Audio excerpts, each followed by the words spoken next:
Ana pernah ceritain ini zaman Nabi Isa. Ini saking cintanya si laki-laki pemuda. Ini perempuannya paling tercantik pada zaman itu, paling tercantik. Si wanitanya paling tercantik. Nikah nih sama pemuda. Begitu beres nikah, saking tergila-gila cintanya si pemuda ini, nggak lama meninggal istrinya. Istrinya meninggal. Stres ini pemuda. Magrum, sebetulnya magrum, gila, stres. Saking stresnya, itu begitu istrinya meninggal, nggak pulang-pulang ke rumah, itu si laki-laki itu diam di atas makam istrinya siang malam, nggak tidur siang malam. Pokoknya paling dicintai, baru juga kawin, nggak lama meninggal, stres. Ini stres nih.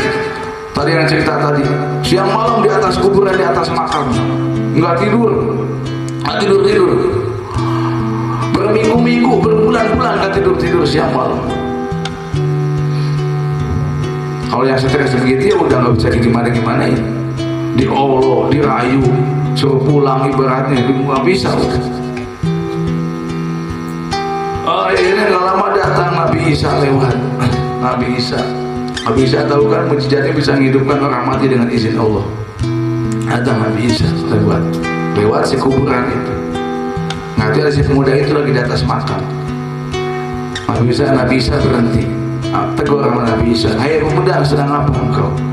Begitu melihat Nabi Isa, si pemuda itu salam nyalamin Nabi Isa. "Assalamualaikum ya Rasulullah, ya Nabi Allah Isa alaihissalam." Tanya, "Kenapa engkau di sini?"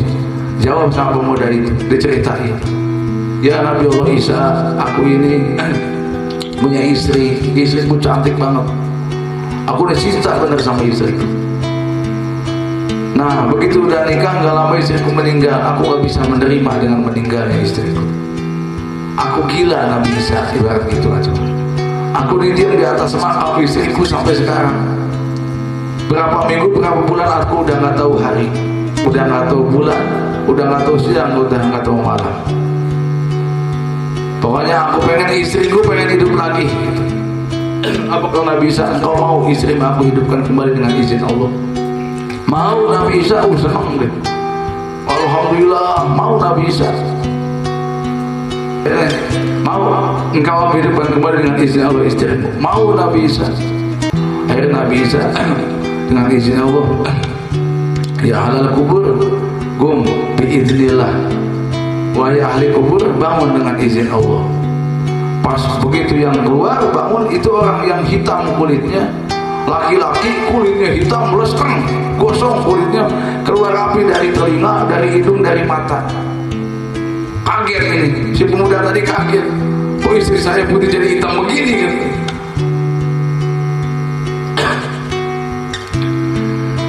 Jadi yang bangkit laki-laki hitam, badannya gosong, keluar api dari mata, dari hidung, dari telinga. Cuman begitu bangkit si laki-laki hitam tadi, begitu melihat Nabi Isa, dia langsung syahadat sama Nabi Isa. Mengakui Nabi sebagai Nabi, mengakui Allah sebagai Tuhannya. Kata si pemuda tadi, "Wahai Nabi Isa, bukan ini istriku, bukan kuburan yang kau bangkitkan, salah bangkit Nabi Isa, salah kau bangkitin." Jadi karena kuburannya ngejajar, pemakaman umum atau ngedempet, Nabi Isa asal gum biiznillah, yang bangun salah orang. Yang bangkit tadi pemuda yang hitam tadi, laki-laki yang hitam. Kata istrinya, "Wahai Nabi," kata suaminya, si laki-laki pemuda tadi, "Wahai Nabi Isa, bukan ini, kau salah membangkitkan orang. Istriku bukan kuburan yang kau bangkitkan ini, tapi yang sebelahnya." "Oh gitu, ya udah," kata Nabi Isa. Akhirnya kata Nabi Isa ke si laki-laki yang hitam tadi, yang dibangkitin tadi, "Mati lagi ente dengan izin Allah, mati lagi bro." Jadi begitu awal dibangkitin, itu si tanah tuh ngebuka, belah, keluar tanah itu dari dalam kubur, itu bangkit. Begitu masuk lagi ke dalam kubur, si tanahnya ngaruh lagi sendiri, nutup lagi. Karena salah ngebangkitin. Kata si pemuda tadi, ini yang sebelahnya Nabi Isa. Oh ya, kata Nabi Isa, gum biidznillah, bangun dengan izin Allah, bangun. Belah tuh kuburan, tanahnya keluar dulu, bangkit. Wanita cantik, banyak tanahnya di rambutnya. Bangkit tuh. Begitu bangkit, benar, senang si pemudanya tadi, suaminya senang karena istrinya bangkit tadi. Kata Nabi Isa, benar ini istri ente, nggak salah. Benar Nabi Isa, ini istri saya. Ya udah, kata Nabi Isa, kalau begitu, ente bawa pulang. Udah, Nabi Isa pergi, akhirnya si istrinya dibawa pulang. Hidup lagi nih dengan izin Allah, bangkit. Udah pulang sampai ke rumahnya. Begitu sampai ke rumahnya, suaminya ngobrol biasa, sadar gurau sama istri. Gak lama kata suaminya, istriku, aku ini udah berminggu-minggu, mungkin berbulan-bulan gak tidur siang malam. Aku diam di atas kuburanmu. Selama kau mati, kau meninggal, aku tuh gak kemana-mana, diam di atas makam. Sekarang aku capek, aku ngantuk gak kuat, aku mau istirahat. Aku mau tidur di pahamu, di pahamu. Tahu paha gak? Paha tahu kan? Di emokmu. Di ping-ping Sundanya mah. Karena udah capek, berminggu-minggu, berbulan-bulan gak tidur. Kata istrinya, udah gak apa-apa, tidur sini. Nanti biar saya usap-usap rambutnya, katanya. Ya tidur si suaminya di atas paha si suami, istrinya. Si suaminya tidur, usap-usap rambut suaminya sampai tidur, sampai kerek lah, sampai ngorok nih tidur. Udah, begitu tidur, udah lelap, tidurnya lelap. Akhirnya nggak lama ada seorang pemuda, namanya kalau nggak salah Ibnu Malik lewat. Itu pemuda yang paling tampan di kota itu, paling tampan, yang kaya ya tampan. Lewat Ibnu Malik. Begitu melewati Ibnu Malik yang ganteng itu, si istrinya ngelihat Ibnu Malik. Begitu ngelihat Ibnu Malik, hatinya nih kecantol, senang sama Ibnu Malik. Nah ini matanya.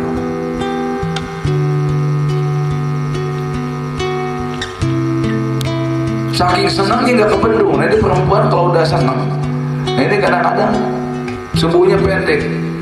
Kalau udah nafsunya keluar, udah bawa nafsunya, susah ngebendungnya. Kalau suami mah kalau udah mau tuh suka mikir berpuluh-puluh kali. Kalau perempuan kalau udah ada mau nggak mikir 2 kali. Yang penting kemauan saya laksana, sebodoh amat, mau jadi gimana sebodoh. Nah nggak pikir 2 kali, nggak dipikirin nanti resikonya gimana.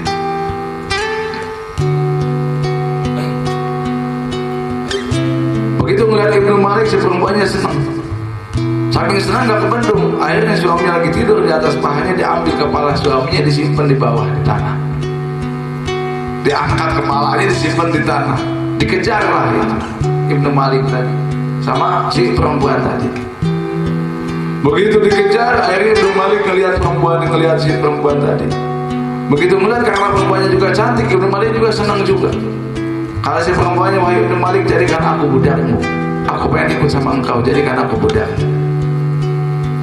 Kata Ibnu Malik, karena ini si wanita cantik juga, Ibnu Malik senang juga. Ya udah, kata Ibnu Malik, gak apa-apa, ikut sama aku.